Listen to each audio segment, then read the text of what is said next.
How to respect your time, मूर्ति बना के फूल चढ़ाना, और क्या चीज है, समय की कदर कैसे करते हैं।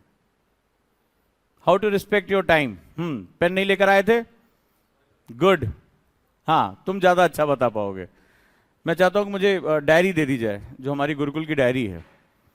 हाँ जी। हर चीज़ का सर एक प्रॉपर टाइम होता है। अगर वो चीज़ उसी टाइम पर हो जाए ना, तो हम मान सकते हैं कि हमने टाइम का सही उपयोग किया है। अगर वो उससे दोबारा हम आगे पोस्टपोन करते जाएंगे तो शायद हम अपना टाइम ही खराब कर रहे हैं।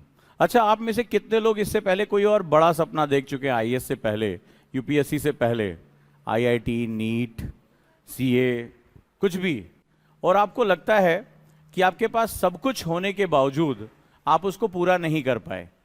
कौन, कितने लोग हैं यहाँ पे? इससे पहले किसी प्रतियोगी परीक्षा, कॉम्पिटिटिव एग्जाम की तैयारी, और आपको लग रहा है कि आपने ही खुद को हराया था, किसी और ने नहीं। आप दुनिया को बता सकते हो, आप दुनिया को सारी चीजें बता सकते हो, लेकिन आपको एक्चुअली में पता था कि आपको हराने वाला कौन था? आप स्वयं। और अगर कभी एनालिसिस करके देखना तो आप पाओगे उसका सबसे बड़ा कारण है कि आपने अपना टाइम मैनेज नहीं किया।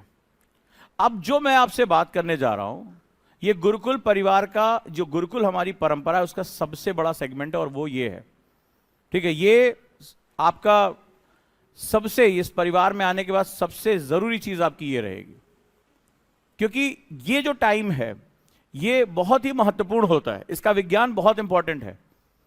हम सभी को पता है कि ये रेत की तरह पिघल रहा है, ये हाथ से निकल रहा है, उसके बावजूद भी हम खुद को परिवर्तित नहीं कर पा रहे हैं। आप इतने बड़े हो चुके, आप अभी नर्सरी में होते, केजी में होते तो कुछ अलग बात थी। आपको कितनी बार पता है कि जब भी हम किसी को सुनने जाएं तो उसकी बातों को लिखें, उसकी बातों को समझें, घर जाकर रिवीजन करें, उसको अपनी लाइफ में उतारें, तभी तो हम सेमिनार में जाते हैं। और किस लिए सेमिनार में जाते हैं? हम क्यों किसी क्लास को ज्वाइन करते हैं? इसीलिए मैंने अभी तक देश का सबसे बड़ा ओरिएंटेशन क्लास को रखा है। ये हफ्तों चलेगी, ये लगातार चलेगी, क्योंकि मुझे पता है कि एक बार बोल देने और तुम्हारे एक बार सुन लेने से अगर कुछ बदल जाता तो ये उम्र चौथी और 5वें साल में थी, अब नहीं रह गई है। अब तो ये मिट्टी पक गई है, अब तो इसमें बहुत तपिश जिंदगी की आ चुकी है, तो हमारे इसको घाघ बोला जाता है, ठीक है। तो अब इसको रीशेप करने के लिए पहले पिघलाना पड़ेगा। जब कोई लोहा आकार ले लेता है और दोबारा आप कोई आकार देना चाहते हो कि यार ये अच्छा नहीं बना, तो आप उस लोहे को पीट के नहीं बना सकते। क्या करना पड़ेगा? उसे पिघलाना पड़ेगा। तो पिघलाने का नियम क्या है? पिघलाना, इसका मतलब आपको एक्स्ट्रा ताप देना पड़ेगा। यानी यहां का जो माहौल है, यहां का जो एटमॉस्फेयर है, ये वही है। आपको ताप मिलने जा रहा है। ये जो शेड्यूल यहां पर बनाया जा रहा है, जो आपको ये कहता है कि आपका जो रिसोर्स है 24 घंटे, गुरुकुल सिर्फ 24 घंटे का एक खेल है। हम प्रतिदिन की बात करते हैं, सुबह उठने से लेकर रात में सोने तक। ना हम कल की बात कर रहे हैं, ना हम परसों की बात कर रहे हैं। हमारी ट्रेनिंग ये एक दिन की है, आज का दिन, बस तुम्हें इस पे फोकस रखना है। 50 अभी तक, इससे 2 पहले बच्चे बैच बन चुका है, ढेर सारी चीजों के साथ यहां आए।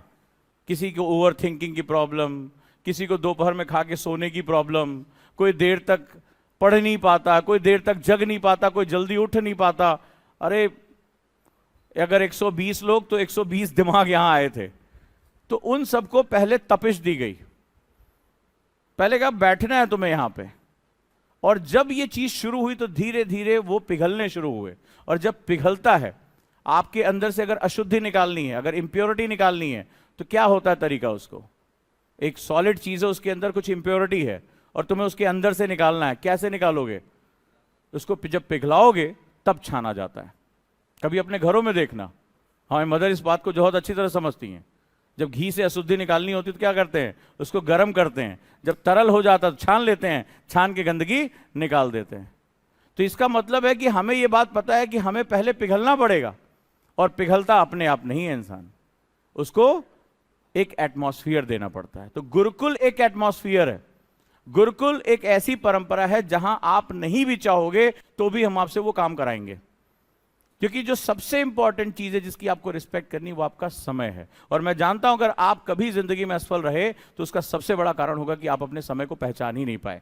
दोस्तों 1 सितंबर को उजांग गुरुकुल नोएडा कैंपस सेक्टर 48 में सेमिनार आयोजित कर रहे हैं। इस सेमिनार में उजांग सर यूपीएससी सिलेबस एनालिसिस करेंगे और खास बात तो ये है कि ये सेमिनार बिल्कुल फ्री है। तो तुरंत स्क्रीन पर दिए गए नंबर पर रजिस्टर करें और खुद को एनरोल करें। याद रहे सेमिनार 1 सितंबर को 3:30 बजे नोएडा सेक्टर 48 में है। आप सभी का इस सेमिनार में स्वागत है।